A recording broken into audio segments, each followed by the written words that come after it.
Hello everyone, and today I'm going to do the game players tier ranking for the house guest of Big Brother All Stars. This list was easily the hardest one I had to create because there are so many variables that I had to take into account, like the pre-gaming, some of them having reputations from their last seasons that affected their ability to play in this season or affected how they played in this season, and I switched so many people around so many times. So this was my most unsure list, but I feel decent enough about where I have everyone, and this will probably be my longest video since I have a lot to say about everyone, since I did have to factor in how they played the last time in my analysis of them in this season. So I don't think that anyone fit in the abysmal category tier just because there are so many variables and a lot of them were affected by pre-gaming, whether in a positive or negative, or they had reputations that they simply put couldn't overcome. So I felt like there are too many outside factors that caused anyone to be placed in the abysmal tier.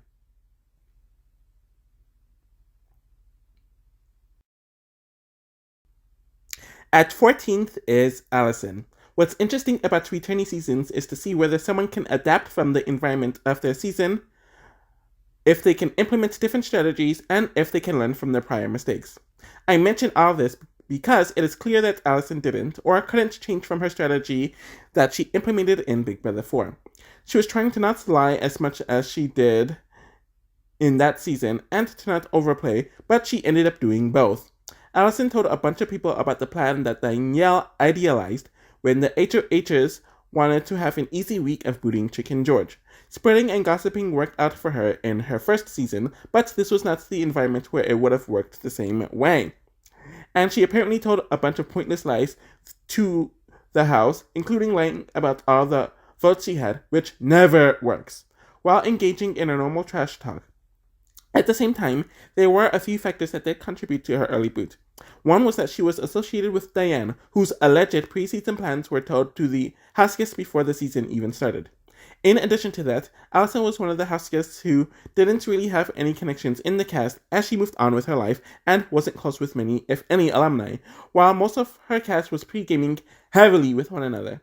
With this in mind, and having Erica be the person to come back from her season, where things ended on a negative note, her chances weren't very high to do well anyways. Despite everything I stated, there was a chance for her to stay, since Chilltown and Jace were actively campaigning to keep her, and she had Nokomis and Diane on her side as well. But the vote flipped due to the active work she did in losing votes. Outside of that, it didn't seem like she was well liked from the little she was in the house, and people mentioned that if she stayed, she was probably going to be nominated again and again, so her prospects weren't high. It also shows that she isn't going to do consistently well, essentially due to her own actions, or especially due to her own actions. At 13th was Nokomis. I was thinking about putting her higher, like some of the other early breeds, and I did not end up doing so for a few reasons. The first reason is that unlike many of the other early breeds, and all-stars in general, they were aware that there were things that they needed to learn and improve on. And from what I saw and looked up, I don't think Nokomis realized that she needed to improve on certain elements. I'm mentioning all of this because Nokomis' social game was her weakest element in Big Brother 5, as she mainly stuck with her side of the house and actively didn't speak to people who weren't on her side. Coming into this season, she didn't have any allies or friends outside of Diane, and it was Diane who spent most of her time with in the season, while feeling like on the complete outs. She was in the same position in the beginning of Big Brother 5, but she was able to play neutral and slowly built relationships. But this season had completely different dynamics, and a lot of the house guests, especially the men, didn't want to give her a chance solely because of her looks. This house lacked oddballs, which Big Brother 5 was filled with, and it shows that she could only do well socially in a house full of oddballs. Again, I don't fault her too much because there was a lot of pre-gaming taking place, which put her in a relatively handicapped position entering the season. Nokomis was not well connected with the alumni whatsoever after her season, and she didn't pre-game when it became clear that the season was going to happen. So, she was in a more disadvantaged position just from that. What made it even worse was that she was associated with someone, Diane, who allegedly had their preseason plans exposed to the house guests before the season started. Nokomis is someone who lays low and takes their time to get into a power position, and the other house guests were aware of it. where Kesar used it as a rationale to nominate her. Due to everything I mentioned above, she also had the reputation of being a huge mastermind, since she executed the six-finger plan to beat Jace, which everyone remembered, and it was also recent, so it was fresh in people's minds. It didn't help that she was on the outs during the first vote and almost won the second HOH competition, which just made her easy pickings. In general, she didn't have much to do on the season, but the social holes that were in Big Brother 5 were even more apparent here. At 12th place, I have Howie, and some might find it ridiculous since he made it to early jury. One of the few redeeming qualities I gave Howie in Big Brother 6 when I was looking into his game was that he had a relatively solid social game, at least in the first few weeks of the season, and it caused him to have a decent enough standing in the house. The house really liked his humor last season for the most part, but something about all of that changed in this season. It seemed like almost every attempt he made at humor annoyed several of the house guests, and even his own allies thought that it got old and tiring at various points throughout the season, especially since his conversations and humor didn't add anything to what was taking place. People like Will ripped on him the entire season, and he out of everyone was stuck on the sides thing, where it not only showed holes in his social game, but his strategic game as well. It just seemed like his shtick got old, especially when it being the second summer in a row. I guess he learned not to nominate an ally, which is why he shot Chilltown down when Will suggested for Janelle to nominate James, but there was nothing there strategically. He got annoyed that James was able to make connections with people not in their alliance, since the other side of the house consisted a majority, and you can't isolate yourself from them. But he was the only one who didn't have a parachute, where James had Danielle, primarily, Janelle had Marcellus, and Kesar had Erica.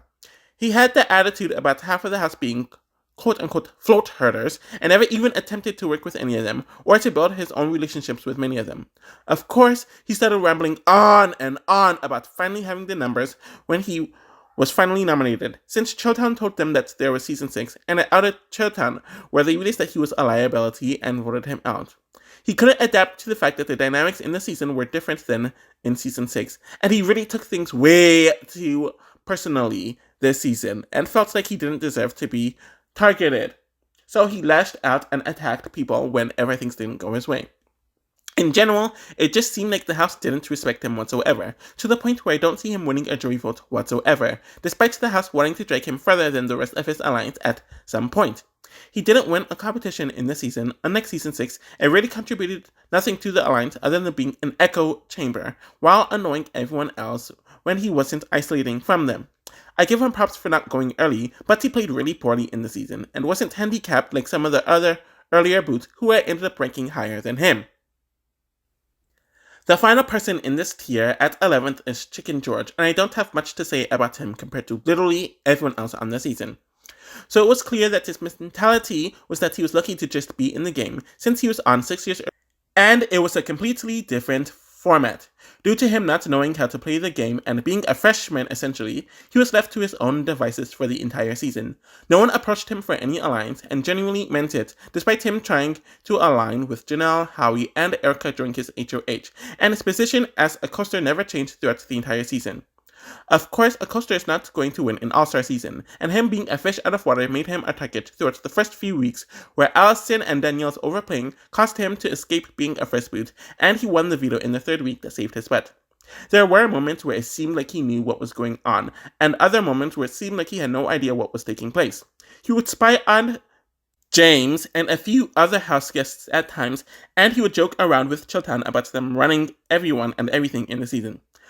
But his HOH was very sloppy, where he put up a poor pawn against James, which was a personal choice in my opinion, and had to be conned into nominating Howie, which did absolutely nothing for his game, and he came off as untrustworthy, partially due to a miscommunication with Kesar, where the latter claimed that he swore on his kids and family that he would vote to keep him, but that never happened.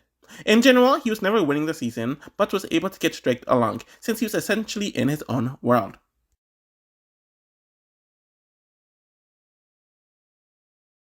At 10th is Diane. I feel really bad for Diane once I learned more and more the behind-the-scenes tea of the season. She was easily the most handicapped person in the entire cast, as her roommate, which turned into an ex-roommate, called a majority of the cast to tell them that she and Jace were aligned, and was potentially working with Nicomas and Allison, and many other selves confirmed these conversations happened over the phone, on the feeds.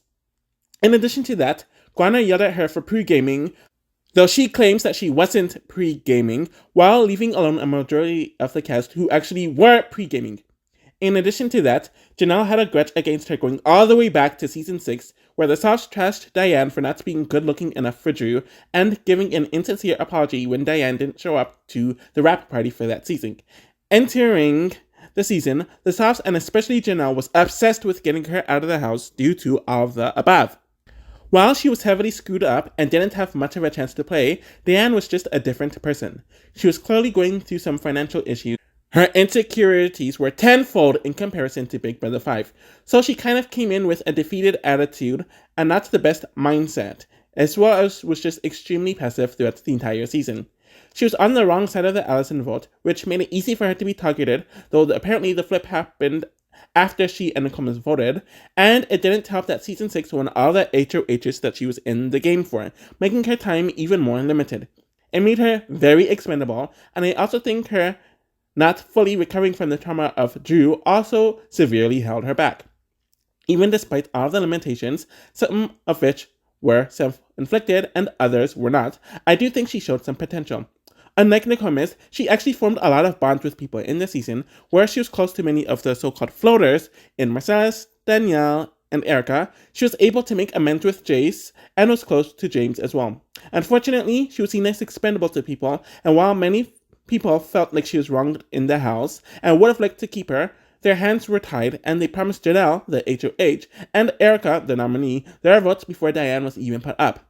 She did try to keep Jace, which did show that she did have some of BB5 Diane in there, but in general, she really wasn't allowed to do much, so I don't blame her really for her poor performance in this season. At 9th is Kaser. It was clear to me that Kaser did learn from some of his faults in the last season and was trying to improve himself as a player, so that in itself is a positive. He played too hard too soon with his HOH and went out of his way to recidify that by not targeting Charltown when he won HOH this season and nominating two of the quieter players, Nokomis and Diane. He wanted to wait until Jerry before making big moves, which is an ideal strategy. This in itself isn't a bad thing, though it's the execution that's the issue. Many people in the house saw him as a wuss and was afraid of Chilton.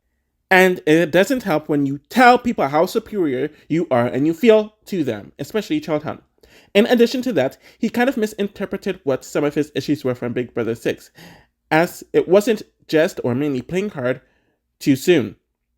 His issue was that he thought he was a lot smarter than he was, especially underestimating a lot of his opponents, and couldn't pick when to be passive and when to make a move. Like in Big Brother 6 during the Michael Boots week, he told Janelle not to pick him for the veto competition since he didn't want to have to choose between her or James, and he didn't want to have to stick his neck out for her. The issue is, he was the main candidate for being a replacement nominee, and he knew that he was the likeliest option to be a replacement nominee, so he should have played in the veto, mainly for his own safety. It seems like he aided a lot of Janelle's bad choices strategically, severely underestimated Chilton, and was obsessed with Season 5, where they accomplished essentially nothing by the end of their 4 HOHs. In addition to that, while he was nice to everyone, he never really made outside alliances or strong social bonds that he could use to his advantage outside of his alliance. He was heavily focused on the sides versus sides thing, saw the quote-unquote floaters as a negative, and only had a relationship with Erica, and I think that was mainly personal instead of a strategic relationship. Despite everything, I think he played alright given the circumstances, and his game in the season wasn't bad, but it wasn't good either. He was not a target for a majority of the season, and could have lasted quite a bit longer if certain things happened differently, like Janelle not winning that veto. Overall, he is still severely flawed, but did play better here than in Big Brother 6. The final person in this tier at 8th is Jace. I was not expecting to place Jace here, where it is essentially the midpoint of the cast ranking when he is the third boot. But based on what I watched and researched, it seemed like he actually learned a lot from his time on Big Brother 5 and the many faults he had during the season. It seems like he took a lot of accountability, did some reflection, self-reflection, and generally wanted to do better, where he was on the right track of doing so. He decided not to just align with the bros, built relationships with everyone in the house, showed people who Jason, which is his real name, was, and didn't feel pressure to be obnoxious as hell for no reason, or just for TV purposes. He was able to make good social and strategic bonds with most of the house, where he was able to float while he was HOH, told Chilltown, Season 6, and many of the others information while trying to hide behind a bunch of shields. He had muted reactions when people won competitions compared to his prior season, talked about his personal life, and came off as a lot more down to earth, realizing that going balls to the walls was not the way to last long. Unfortunately for him, the social and strategic improvements he made in the season ultimately didn't matter much, and for a plethora of reasons. Of course, the main reason was the alleged Mr. and Mrs. Smith alliance that Diane's ex-roommate told a lot of the cast about put a huge target on him, huger than Chilltown for some stupid reason, and they got mad at him for being close to Chilltown when many people got close to Chilltown. At the same time, his reaction when he was told he was being nominated was horrendous and was reminiscent of Big Brother 5 Jace. He desperately threw Marcellus under the bus, talked about how he makes bold, loud moves, and how he was more fit for Survivor. It came off like a really bad temper tantrum, and the issue was that he wasn't a good floater, causing for people to see through what he was doing almost immediately. At the same time, there was a push to save him because he actually did have a social game in this season, unlike in Big Brother 5, where most of his allies didn't even like him on that season. He remained good in competitions, and you can see the improvement in his gameplay and his life in between the two seasons. At the same time, he threw the HOH competition that James won and didn't go all out in the veto competition, which James used against him, and he was obsessed with quote-unquote beating the best competitors, and not quote-unquote kissing butt, which was why he didn't speak to James prior to the nominations, which isn't a good move, and only spoke to him afterwards. In general, he is still a sloppy player, despite a lot of things outside of his control contributing to his early demise.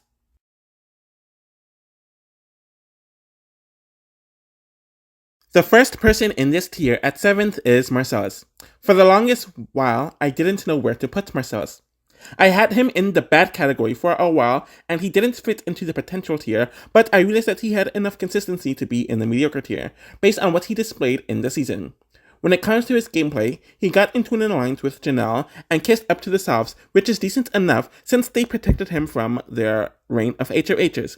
Despite wanting Danielle gone initially, they quickly repaired their relationship, and he also got close with the other quote-unquote floaters like Erica and Diane.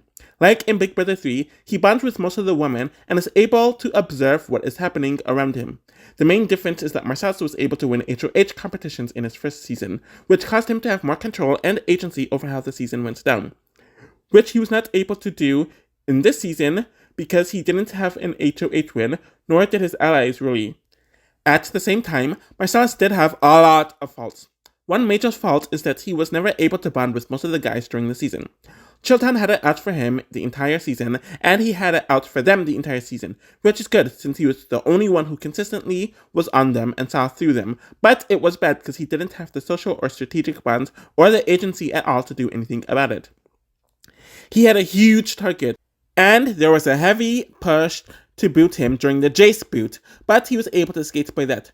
During Danielle's HOH, the Legion of Doom were heavily pushing for Marcellus to go up and to go home, which the Salves were also fine with to save their alliance. He was put up as a pawn on Janelle's HOH and ended up unanimously going home. The entire house used him trashing Janelle against him and set him up to be taking a lot of the prizes in the previous veto competition, and he wasn't doing a good job of playing Janelle either. His main issue in general is that he's just way too emotional, and he should have handled the Janelle situation a lot better. He came off as extremely bitter, which hindered his ability to make certain bonds with people and to be taken seriously as an ally, so a lot of people in addition to that saw him as a liability. Apparently he didn't even entertain keeping Jace due to his emotion, and I can't completely blame him there, and he shouldn't have let people see him sweat in general. He needs to learn to take his emotions out of the game and to build more social bonds, since I don't think he has bad instincts strategically. At 6th is Janelle. Yikes. This is a hard one, and I'm sure some people are going to feel a way that she is lower than one particular person. At the end of the day, I think Janelle had a lot more advantages, and she still blew it even more. Most of the house did not come into the house and season with 3 solid allies, in addition to having 3 other people from her season. Even with the others who came in with other people, Will only had Mike, Danielle and Marcellus didn't get along, Allison and Erica didn't get along, Jace didn't get along with either Diane or Nokomis, where the latter two only had one another.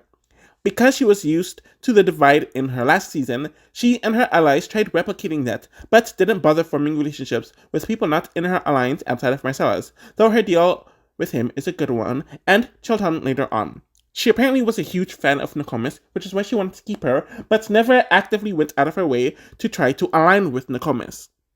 She then started calling them floaters due to this, then got mad when they would target her, while she made no effort to work with or to get to know half of the house. Strategically, she and her allies thought about the Mr. and Mrs. Smith alliance for way too long, where during their monthly reign of HOHs, the only thing they accomplished was booting Season 5 and Allison out of the house. In addition to that, her behavior alienated and isolated James, who was already at the bottom of their alliance, and he was very aware of it. Luckily for Janelle, she is great at competitions. The potential was always there in Big Brother 6, but she was the best competitor this season by a large margin, and held several comp records this season for well over a decade. Due to this comp power, she was able to have a lot of control throughout the season, and it helped keep her alliance safe for the first month of the season, so it put her in a powerful position. When the alliance domination finally ended, she was able to save herself with competition wins for the next several weeks of the season, and it made her unevictable, though some people in the house mentioned that there are some asterisks with some of the comp wins, where they also mentioned production favoritism. Despite all the flaws with her social and strategic game, the cast had enough respect for her where she could have won if she got to the end, which wasn't the case in Big Brother 6. Strategically, Janelle was all over the place. I do think she handled her first HOH very well, since Allison and Danielle started things first, and she just responded to it. I already mentioned herself and her alliance being too obsessed with Season 5, where it allowed her to get distracted and used by Chilltown, and everything else was happening in the house, which she ended up ignoring due to it. While she would have great reads at times about James, Danielle, Chilltown, and some of the others, she more often than not led with her emotions. What completely played her throughout the season, knew that using her emotions to get what they wanted benefited her, and she became a huge shield for them. Actually, it benefited them more than it benefited her, and all he had to do was whisper sweet nothings in her ears and to validate her, and she did whatever he wanted. Accidentally sending Marcellus home was awful, alienating the so-called quote-unquote floaters, sending Chick and George home on her last HOH, and going back to people who consistently blinded her was a mess. Once again, she played a relatively middling game, despite this being her best chance at winning Big Brother. And the final person in this tier at 5th is Erica. I'm pretty sure that she's higher than the other person I ranked right below her, but Erica didn't have nearly as many advantages that Janelle got, which is why I ended up putting Erica higher. Erica came into the game alone, and the only person she was able to compete with, or somewhat know, was someone she wasn't on good terms with at all. Erica also pre-gamed heavily with the cast, so that was an advantage she got, which put her in a decent position.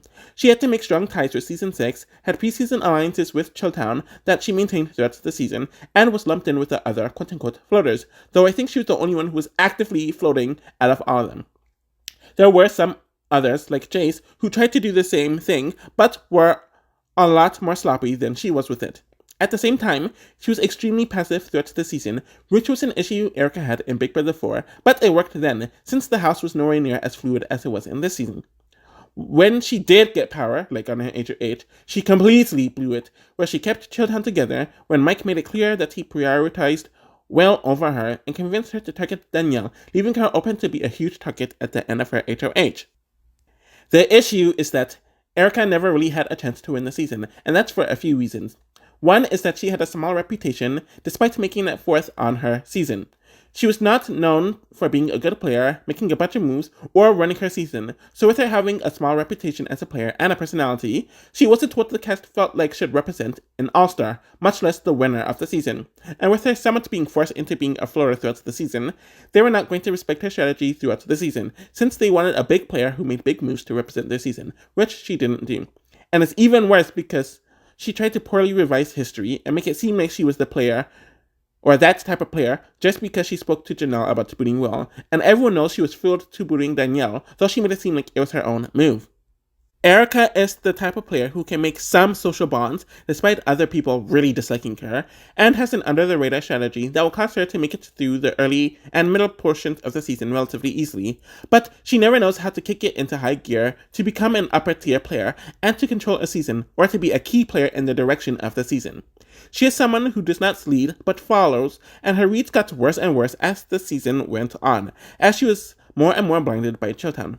I will say that Erica was more cutthroat in this season, which was something she was not able to do in Big Brother 4, so she did pick up a different strategy from her original season.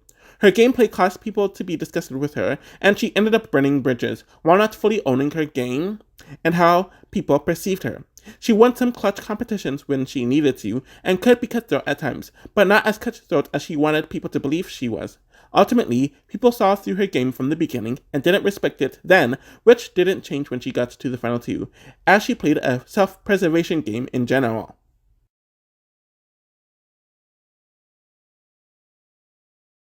The only person in this tier at fourth is James. It's interesting since despite him placing 7th on both seasons, I do think there is some distance between the quality of his game in Big Brother 6 and his game in Big Brother 7. He came into the game wanting to learn from his mistakes and not winning a bunch of competitions, so he threw some in the season. And not having or building an untrustworthy reputation for himself, so he came in with a plan to be loyal and did that for a lot of the season. James decided to stick with his former South Alliance and told them information where people were plotting on them. He was the first one to tell Janelle about Danielle's scheme to get the HOHs to disagree, and apparently he told them about the Mr. and Mrs. Smith stuff in the first week, but they sold him out to the others about it. Ironically enough, when he became Big Brother 6 James again, it worked out more for him, where he was willing to sandbag Janelle and working with the Legion of Doom and pivoting. At the end of the day, when you really look at his two games, he really just wanted to be in a loyal alliance, and it was even more apparent here. It was why he didn't see the Legion of Doom clipping him on his final week, when Danielle made several warnings to him, and Will came up with James turning on him out of his head to justify cutting James first. Out of everyone in the Season 6 Alliance, James was the only one with a good social game. His social game was not an issue in his first season, but I honestly think he thrived this season because of it. Of course, he pre-gamed with most of the cast, but many people with poor social games pre-game, so I don't hold that against him. Outside of his relationships with Season 6, he was able to bond with Mike somewhat well, was really close to Danielle, where he saw her as an equal ally to Season 6, Jace, Diane, Erica, Marsalis, and most of the house, where he had good personal and strategic relationships with people. It was why he wasn't seen as a target despite him being with Season 6 compared to his allies, which is why they resented him. And when his allies proved to be disloyal, he was able to successfully pivot from them while not completely burning Season 6. Despite all of that, he was able to win a few competitions during the season, but he didn't have to rely on them like he did in Big Brother 6. At the same time, I do think James got too personal with how he handled Janelle, though he was completely right about how his alliance screwed her over, or screwed him over, I mean, and how he handled Chicken George at times, and people were able to use that against him, especially when she found out that he was fine with Chicken George backdoing her. He did get too trusting of Will and Boogie and should have been planning on turning on them, and I don't think that he should have won the HOH he did, since he was good with everyone. Not only was he forced to target Chicken George because he had some deal with everyone else in the house, but he was pressured by his alliance to target Jace, who generally wanted to work with him, for the team, under the conditions that they target Showtown whenever they get power next, and then they go back on their word. Ultimately, he is mad, but I think deep down he realized that he handled his HOH wrong. I think he has all the skills to do well in Big Brother, and while he made some massive improvements this season, he is just too lacking for me to include him in one of the top 2 tiers.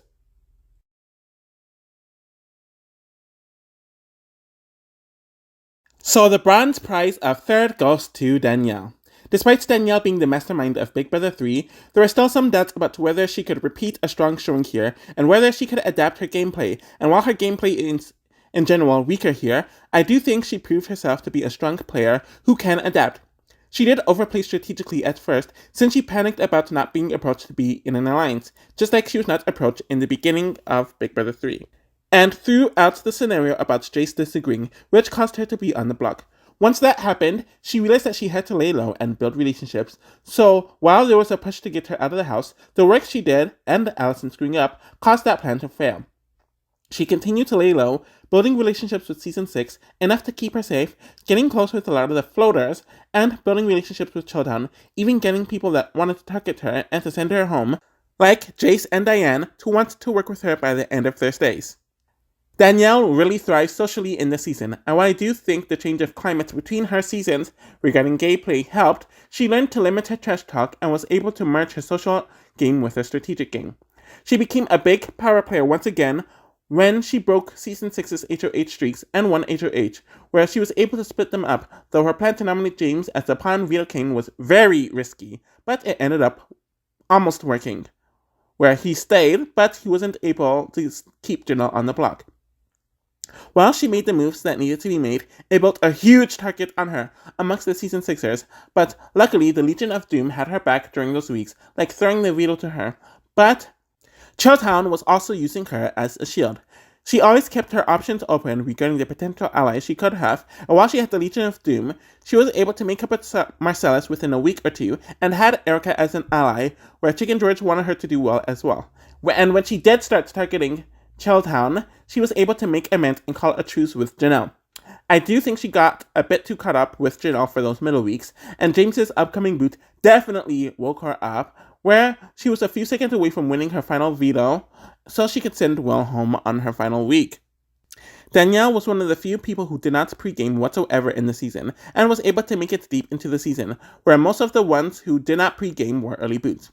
While she put up a good poker face to Chilltown, especially Will, about handling James's eviction well, they knew she was coming for them, and she did not handle Erica well at all when she was told she was going up, and she had a really huge meltdown. I think she worked well despite all the limitations that she was faced with during the season, and showed that she definitely could adapt. The silver prize of second goes to Mike. Isn't it interesting that I'm having a hard time talking about the winner of the season? Anyways, let's get the elephant out of the room. He was easily the smallest name out of everyone who played normal Big Brother, so excluding Chicken George, coming into the season, and he was an early and unmemorable boot from an extremely early season, so he didn't have the recency like other boots who were booted early, like Jace and Kaysar did. And he wasn't as known as the others who made it deep into their seasons.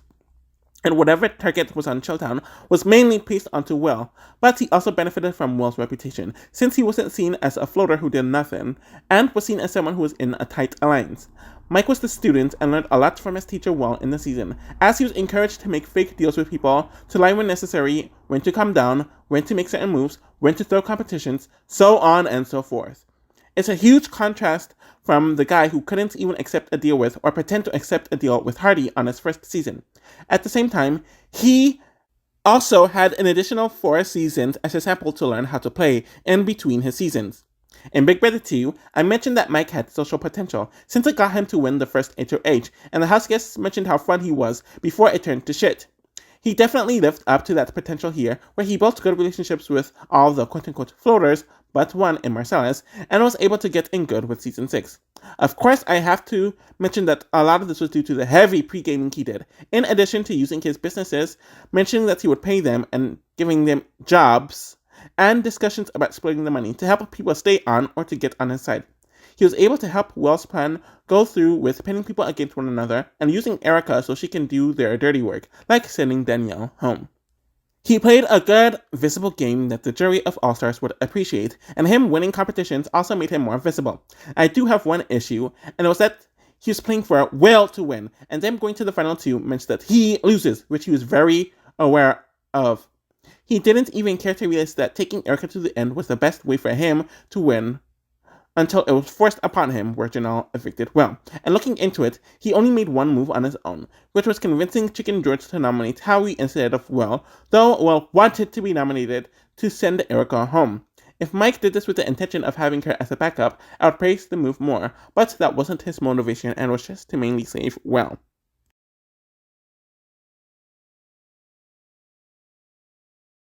And the gold prize of number 1 goes to Will. He is the very obvious number one of the season for a variety of reasons. There were doubts if he could replicate his Big Brother 2 game, improve it, or adapt to how much the show and game evolved in the 5 years since his win, but he proved everyone that he could. He didn't come in as obnoxious as he was in the first season he was in, and he heavily pre-gamed, which gave him a lot of opportunities and advantages over the other house guests. He kind of laid back for the first few weeks while telling everyone that he doesn't care if he is booted before sequester, so no one felt threatened by him whatsoever. During this time, he made his bonds with people, and Season 6 thought that he and Mike sucked too much to target them. He tried to do the same thing in Season 2, where he mentioned that the jury hated him, so they should all keep him around, but it didn't work to the extent that he thought it would this time. I also noticed that he continued apologizing to people when they were pissed off and would take accountability, quote-unquote, to ease the pain. I did notice that he took a more aggressive approach to the season, where he actually was the mastermind in the season who was controlling all of the plays, which was not his role on Big Brother 2. And we also saw him adapt to the quick pace of the double eviction, where he's self-aware enough to know that he works slowly and methodologically, but was able to quick his plan when it needed to do so. He continued planting seeds in the Souths about one another, where he threw Kaysar and James under the bus several times, and encouraged Janelle to make her own move in her second HOH, which broke that alliance up. He always made sure he had options, as he joined Danielle and James to become a part of the Legion of Doom, had an alliance with Erica from the beginning, worked with Howie and Janelle after the alliance started splitting up, and made sure all sides continued to fight with one another. Operation Double Date was definitely a smart idea, and it caused them to control 2 other votes, where they already had James and Danielle as votes in their backing call. When it comes to Chilltown, he was the one who came up with most of the plans, like throwing each of the veto competitions to Janelle and Danielle on their HOHs so they could continue going after one another, and by them, essentially 2 to 3 additional weeks. And he was the one who mainly took initiative over Mike. Socially, he was the one to comfort Erica when Danielle went off on her, and not Mike, and he was the one who comforted Janelle when she felt attacked by James. He didn't need any random luck like he did on Season 2 to stay, with Shannon essentially quitting being the reason why he wasn't an early boot on that season, and he was good socially from the very beginning this time. There were worries that he would suffer with the introduction of the veto, but he kind of thrived even more, since him not caring to go on the block made people feel more safe with him, since it's a slot on the block that people didn't need to worry about, and he had his relationships covered, where he would either survive the block or wouldn't go on the block at all. Despite still throwing most of the competitions, he was willing to win a few of them, like the Final 6 and Final 5 vetoes, so he could get his way, so he isn't 100% opposed to winning competitions. I would say he's 96% opposed to it, if that makes sense. Overall, he played a masterful game and got burned by the same emotional player that he used to weaponize on others, but he showed why he's one of the best players ever. So that is how I rank the cast of All-Stars based on how they played the game this season, and it was definitely a struggle to get through, and it was kind of a mess. But I feel solid enough about how I feel about it right now. So of course I'm going to watch Big Brother 8 and do my season review / retrospective, and then make the Game Players tier rankings for that season soon enough. But I'm also going to work on my list on where I rank everyone from Big Brother 2 to Big Brother 7 as game players. Kind of like what I did with Big Brother Canada and how I ranked the jurors, pre-jurors, so on and so forth. But I'm just going to combine everyone from those 6 seasons and rank them from who I feel is the worst to who I feel is the best. So expect that soon. Thank you all for everything, and you can follow me on my Twitter, subscribe to YouTube, and I'll be back with other videos soon. Take care.